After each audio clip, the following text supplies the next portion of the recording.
एक होता है जो जूते चाट के सियासत करता है, एक होता है जो जूते घिस के सियासत करता है। मैं जूते घिस के सियासत करता हूं, जूते चाट के सियासत नहीं करता। मेहमान बाहर से आ रहे हैं तो हमें उनका इस्तिकबाल करना चाहिए, हमें उनका वेलकम करना चाहिए, न कि उन पे तंज करना चाहिए। क्या तमाशा बोल रहे थे आप तमाशा तमाशा लफ्ज इस्तेमाल कर रही हो। मुझे जाके इस बात का जवाब चाहिए आपसे। आप मुझसे सवाल कर रहे हो ना, आप गुपकार जाओ, वो हरे दरवाजे खटखटाओ। ठेकेदारी आबाद हुआ, इसमें जम्मू कश्मीर के मुलाजिम भी आबाद हुए, इसमें जम्मू कश्मीर के हर वो शख्स आबाद हुआ जिसके जो रिलेटेड जम्मू कश्मीर में है, जो जम्मू कश्मीर का रहने वाला है।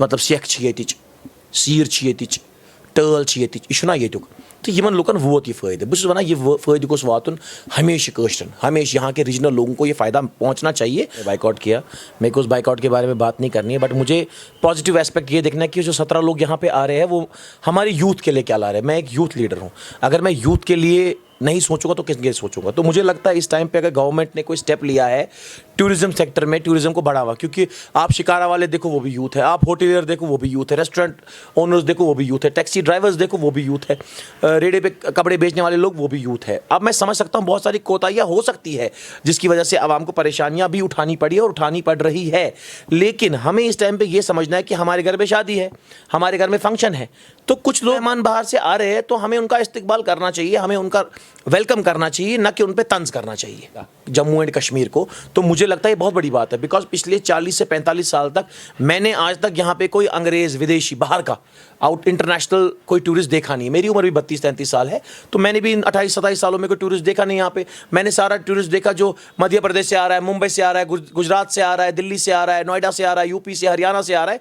लेकिन जो ये डॉलर आना चाहिए, डॉलर से ही देश में इनकम बढ़ती है, डॉलर से ही देश की इकॉनमी बढ़ती है। तो जब तक ये फॉरेन टूरिस्ट यहाँ पे नहीं आएंगे, एक्सप्लोर नहीं करेंगे, और सबसे बड़ी बात है कश्मीरियों का कल्चर है काइंड नेचर, जेनरॉसिटी, हम मेहमान नवाजी अच्छे से करते हैं। तो मुझे लगता है ये बहुत बड़ा मौका है, चाहे वो हमारे आर्टिजन्स हो, चाहे वो हमारे शिकारा वाले हो, चाहे वो हमारे होटलियर हो, चाहे वो हमारे कैब ड्राइवर्स हो, जो भी हो। जब टूरिस्ट यहाँ पे आएंगे हम उनको ज़्यादा से ज़्यादा दिखा पाएंगे, और मुझे लगता है इससे कश्मीर का नाम पूरे वर्ल्ड में होगा। नहीं है पॉलिटिकल बात के लिए आप मेरे ग्राउंड पे आइए, ऑन ग्राउंड आइए, वहाँ पे बात कीजिए, या उन लोगों को लाइए, उनका दरवाज़ा खटखटाइए और बोलिए मुझसे 1-to-1 डिबेट करें अगर उनको पॉलिटिकल बात करनी है।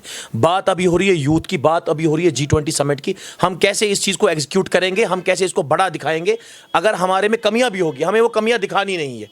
मैं खुद IGI रोड पे रहता हूँ, हैदरपुरा में रहता हूँ। मेरी पूरी कोशिश रहेगी कि अगर मुझे मिलने का मौका मिले या वहाँ पे मतलब हौसला अफजाई करने का मौका मिले, और मैं तो अभी कह रहा हूँ, हौसला अफजाई की बात से मुझे याद आया, मैं तमाम उन डिपार्टमेंटों की हौसला अफजाई कर रहा हूँ जिन्होंने दिन रात मेहनत करके कम से कम टाइम फ्रेम में इस चीज़ को मुकम्मल किया। चाहे वो हमारे कमिश्नर हो आमिर अतर साहब, दिन रात मेहनत कर रहे। हमें जंप कंक्लूजन्स पे नहीं आना चाहिए बहुत जल्दी। लेट्स वेट फॉर, उनको मौका दिया जाए, वो SMC के कमिश्नर है, उनको मौका दिया जाए कि वो किस तरीके से इस चीज़ को एग्जीक्यूट करना चाहते हैं, क्योंकि वो भी एक पढ़े लिखे IAS ऑफिसर है।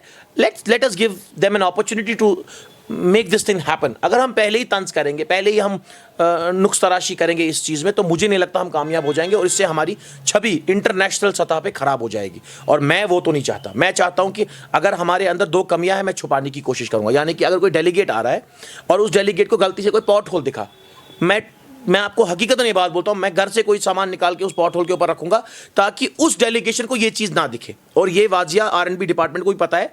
कल हैदरपुरा में कहीं पे एक ड्रेनेज ब्लॉक हुआ था, पैसा बहुत लग गया हैदरपुरा के रास्ते को, ड्रेनेज ब्लॉक हुआ था, और मैंने बार बार जाके ड्रेनेज डिपार्टमेंट को भी फ़ोन किया, सकर डिपार्टमेंट को भी फ़ोन किया। मैं बोला जल्द से जल्द इस चीज़ को साफ किया जाए, अदरवाइज हमारी छवि खराब हो जाएगी। क्या तमाशा बोल रहे थे आप तमाशा तमाशा लफ्ज इस्तेमाल कर रही हो। मुझे जाके इस बात का जवाब चाहिए आपसे। आप मुझसे सवाल कर रहे हो ना, आप गुपकार जाओ, वो हरे दरवाजे खटखटाओ, आप शेख बाग जाओ, आप नवा सुबह जाओ, आप प्रेस कॉलोनी में जाओ जहां इन लोगों के दफ्तर है, और इनसे पूछो 32 साल से जो यूथ का तमाशा आप लोगों ने बनाया, यूथ को आपने बैकलैश किया, यूथ को आपने मौका नहीं दिया, यूथ को आपने इलेक्शन में पार्टिसिपेट करने नहीं दिया। आज इनको डर लग रहा है जब जिब्रान डार खुलेआम छानापुरा में लोगों का काम कर रहा है, आवाम का काम कर रहा है, यूथ की बात कर रहा है। CUET का मसला था, कोई भी रीजनल पार्टी का लीडर बाहर नहीं आया। मैं गवर्नर साहब को अप्रिशिएट करना चाहूंगा कि उन्होंने इस मुंह को किया और अपने जिम्मेदारी से बच्चों के लिए उनके सेंटर्स बाहर कैंसिल करके जम्मू कश्मीर में रखवाए। क्या यह अच्छा स्टेप नहीं है? चाहे उनकी और मेरी पॉलिटिकल डिफरेंसेस क्यों ना हो, लेकिन अगर यहां पे बच्चों की बात हो रही है तो जिब्रान डार उस चीज के साथ है। अगर यहां पे कश्मीर के यूथ की बात हो रही है, जिब्रान डार उस चीज के साथ में। लेकिन अगर आप रीजनल पार्टीज के लीडर्स की बात करोगे, उन लोगों ने की 3 साल आर्टिकल के बाद 3 साल कहीं वो सड़कों पे दिखे आपको? किसी का मेल होल्ड खुलवाया? किसी का ट्रांसफार्मर लगवाया, किसी की तार कट गई वहां पे बात की, किसी का बिजली का मीटर का बिल ज्यादा है उसकी बात की? नहीं, वो अपनी कुर्सियों की बात करेंगे, वो अपनी परिवारवाद की बात करेंगे। फारूक साहब परसों अपने आंगन में बैठ के, सबज सबज बाग में बैठ के बोलते हैं कि कौन सा परिवारवाद है, कौन सा नेपोटिज्म है। नहीं है। मैं शेख साहब को लीडर मानता हूं, मैं फारूक साहब को लीडर नहीं मानता, मैं उमर साहब को लीडर नहीं मानता, मैं गुलाम नबी आजाद को लीडर मान सकता हूं, मैं उसके बेटे को लीडर नहीं मान सकता। मैं मुफ्ती सईद को सैल्यूट करता हूं, उनको लीडर मानता हूं। मैं महबूबा जी को लीडर नहीं मानता, मैं इल्तिजा मुफ्ती को लीडर नहीं मानता। मैं लीडर उसको मांगूंगा जो जमीनी सतह पे काम करेगा, अवाम के बेसिक प्रॉब्लम्स को हल करेगा। इस समय पे आप तंज कर रहे हैं। देखिए, अगर कोई भी एक कमी हमारे अंदर कश्मीर के अंदर है, चाहे वो हमारे एनवायरनमेंट में हो, चाहे वो हमारे मेहमान नवाजी में हो, वो बदनामी तो आपकी है ना।